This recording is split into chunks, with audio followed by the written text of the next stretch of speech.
Bismillahirrahmanirrahim.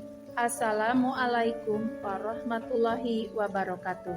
Salam sehat dan bahagia untuk seluruh guru hebat.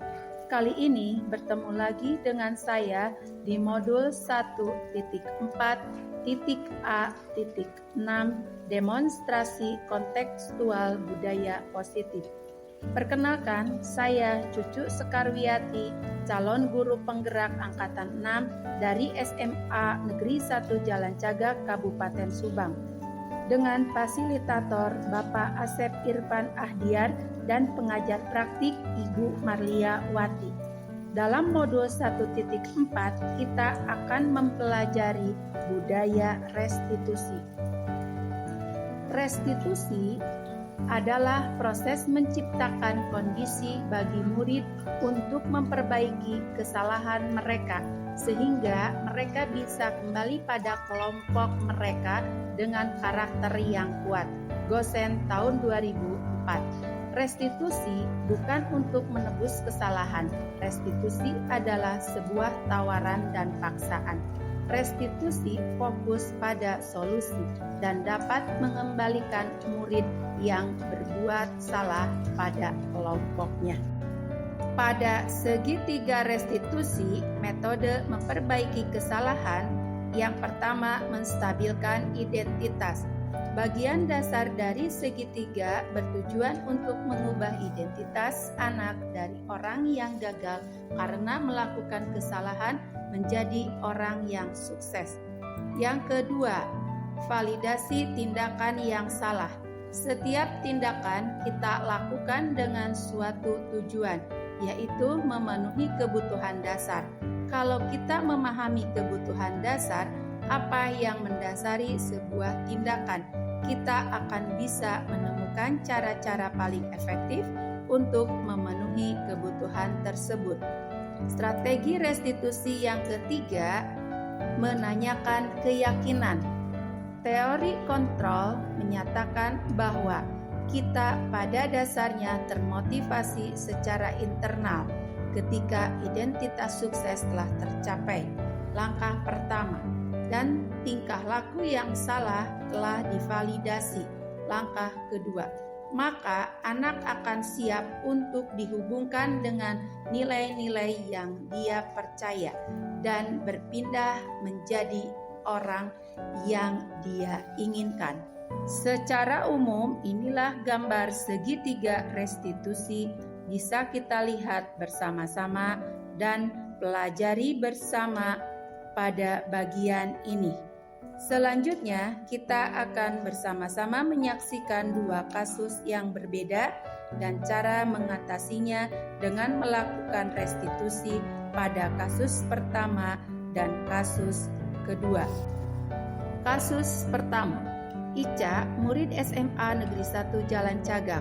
Pada hari Selasa, saat melaksanakan pembiasaan literasi, Ica berjalan dengan temannya menuju lapangan untuk melaksanakan pembiasaan literasi. Wajah Ica pucat dan menunduk, terlihat seperti ketakutan. Setelah saya dekati, ternyata Ica tidak memakai sepatu warna hitam, melainkan warna putih yang tidak sesuai seperti tertera di peraturan sekolah. Assalamualaikum. Waalaikumsalam. Ibu mau manggil Ica? Betul. Iya, ini Marisa kan? Iya, Ibu. Silakan duduk.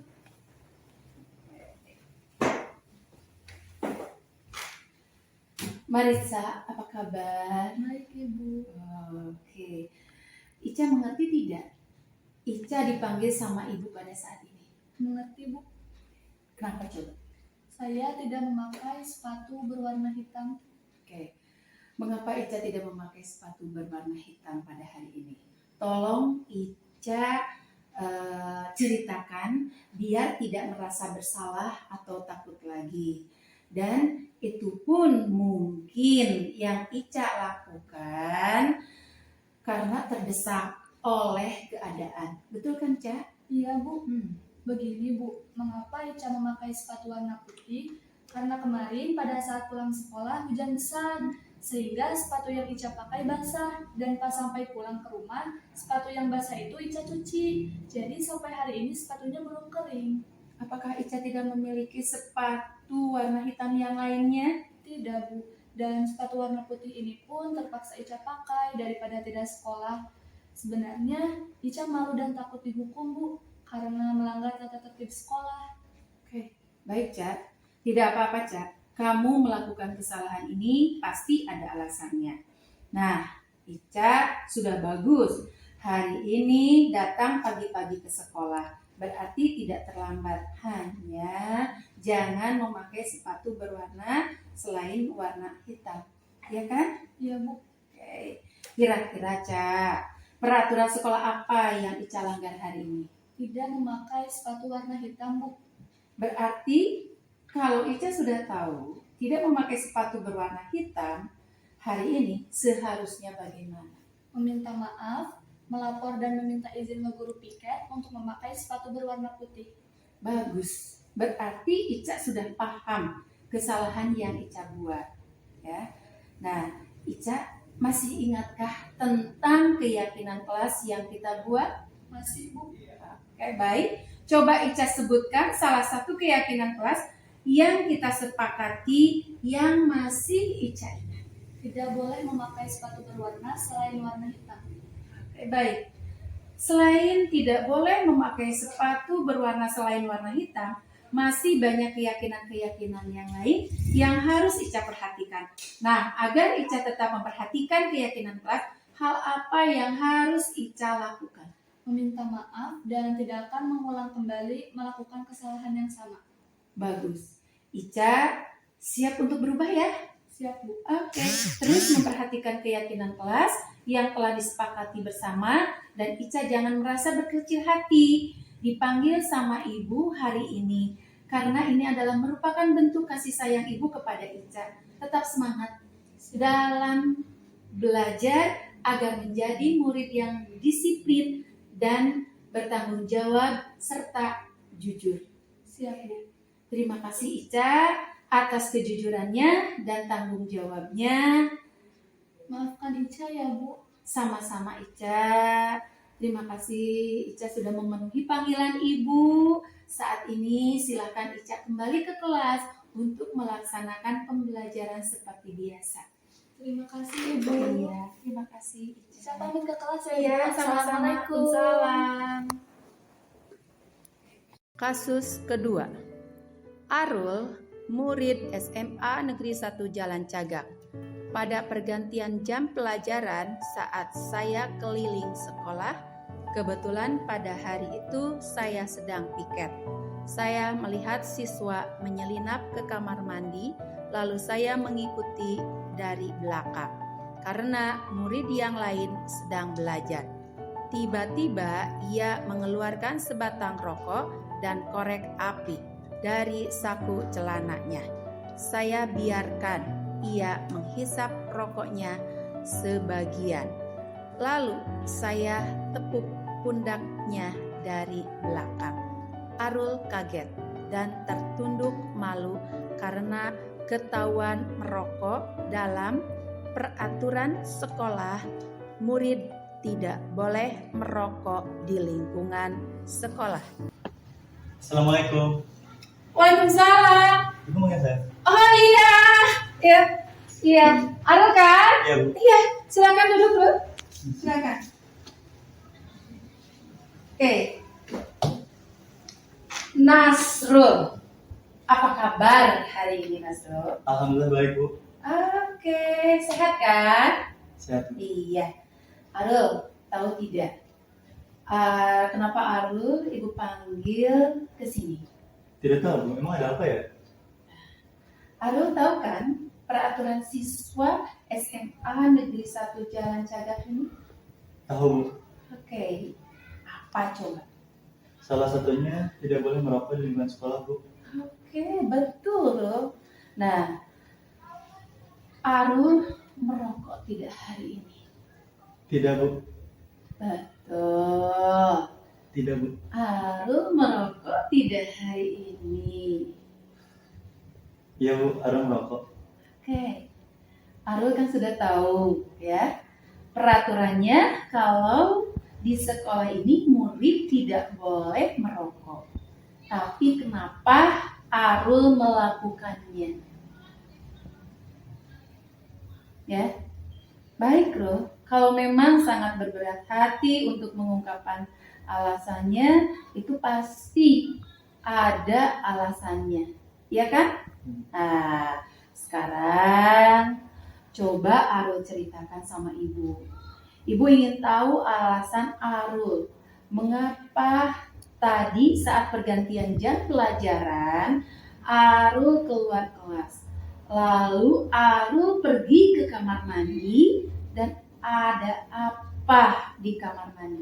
Apakah Arul merokok? Sebenarnya merokok itu sudah menjadi kebiasaan saya, Bu. Jadi kalau ke sekolah, saya kadang-kadang itu bawa rokok, terus saya simpan di saku. Awalnya, Arul di kamar mandi itu niatnya hanya untuk cuci muka. Tapi karena ada kesempatan dan tidak ada orang, Arul jadi terpancing untuk merokok, Bu. Kok kebiasaan? Memangnya Arul di rumah sehari-hari sudah merokok ya? Dari sejak kapan Arul merokok? Boleh Arul ceritakan kembali. Dulu awalnya Arul itu merokok karena diajak teman, Bu, dipaksa gitu buat coba. Tapi pada saat Arul coba satu rokok, Arul jadi ketagihan. Tuh, baik. Terima kasih. Arul sudah jujur sama ibu. Arul mau berbagi cerita sama ibu. Kira-kira Arul, peraturan apa yang Arul langgar hari ini? Merokok di lingkungan sekolah, Bu. Oke, kalau Arul sudah tahu, masih ingat tidak tentang keyakinan kelas dan keyakinan sekolah yang sudah kita rumuskan bersama? Masih, Bu. Arul bisa menunjukkan keyakinan sekolah? Bisa, Bu. Yaitu harus mematuhi peraturan sekolah dan siswa tidak boleh merokok di sekolah. Oke, kalau begitu Arul melanggar keyakinan tidak? Melanggar, Bu. Oke, jelas. Nah, kalau memang Arul sudah tahu melanggar, berarti harus ada solusinya. Kira-kira menurut Arul, agar Arul kedepannya tidak melanggar keyakinan sekolah lagi, apa yang harus Arul lakukan? Arul harus menaati tata tertib dan peraturan sekolah, Bu. Untuk kedepannya, Arul juga akan berusaha untuk berhenti merokok. Karena mau bagaimanapun, Arul juga sebenarnya tahu kalau merokok itu tidak baik untuk kesehatan, terutama untuk remaja.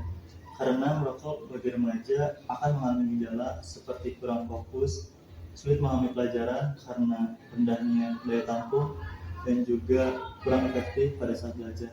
Tuh kan, Arul tahu ya dampaknya dari merokok. Nah, dampak bagi merokok tadi yang yang Arul ungkapkan itu adalah untuk kesehatan remaja. Jadi sekarang Arul mau bagaimana? Buat sekarang Arul mau minta maaf aja deh, Bu. Tapi kedepannya Arul juga janji gak bakal merokok lagi di sekolah ataupun di rumah. Alhamdulillah. Mudah-mudahan Arul bisa menepati janji Arul dan tidak merokok lagi di lingkungan sekolah ataupun di rumah. Terima kasih atas janjinya, atas kedatangannya hari ini. Oke. Terima kasih Arul. Maaf ya, Bu. Oke, sama-sama. Oke, siap. Mudah-mudahan Arul betul-betul melaksanakan janjinya. Silakan Arul bisa kembali ke kelas untuk mengikuti pelajaran. Terima kasih, Bu. Maaf ya. Salam. Assalamualaikum. Selanjutnya, kesan mereka setelah restitusi. Assalamualaikum warahmatullahi wabarakatuh. Nama saya Marisa, saya dari kelas 12 MIPA 2. Saya senang yang dilakukan oleh Ibu Cucu. Meski saya tidak memakai sepatu warna hitam, Ibu tidak memarahi saya. Beliau memberikan kesempatan kepada saya untuk menjelaskan kenapa saya tidak memakai sepatu warna hitam. Saya diminta untuk mencari solusi agar tidak mengulangi kesalahan itu lagi. Selain itu juga, saya diingatkan kembali tentang keyakinan kelas. Saya senang. Terima kasih Ibu Cucu Sekaryati. Wassalamualaikum warahmatullahi wabarakatuh. Assalamualaikum warahmatullahi wabarakatuh. Perkenalkan, nama saya Nasrul dari kelas 12 IPS 1. Saya sangat senang dengan apa yang dilakukan oleh Ibu Cucu Sekarwati. Karena meskipun saya sudah melanggar keyakinan sekolah, yaitu merokok di lingkungan sekolah, Ibu Cucu tidak memarahi saya ataupun bahkan tidak menghukum saya. Beliau mengingatkan kembali pada saya tentang keyakinan sekolah dan juga membantu saya dalam mencari solusi itu.